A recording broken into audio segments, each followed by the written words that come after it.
Kailangan natin i-setting para makita natin yung distansya, yung panel, yung kanto niya kabayan. So kailangan ilagay natin yung bumper para makita natin kasi repair din yung panel.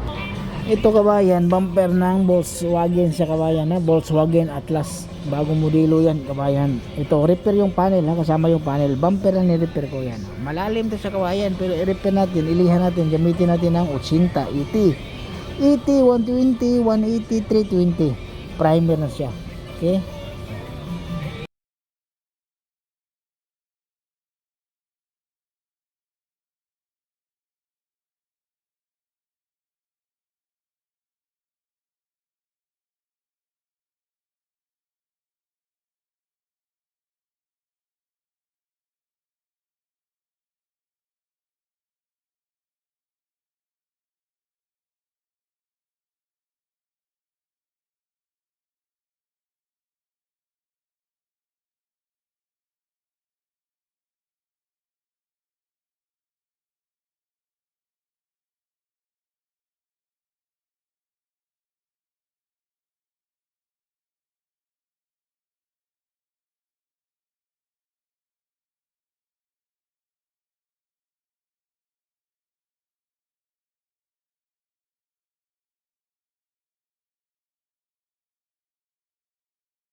So ito na kabayan, yung ni-repair natin na bumper, tapos repair yung panel. So kailangan natin i-setting para makita natin yung distansya, yung panel, yung kanto niya kabayan. So kailangan ilagay natin yung bumper para makita natin kasi repair din yung panel.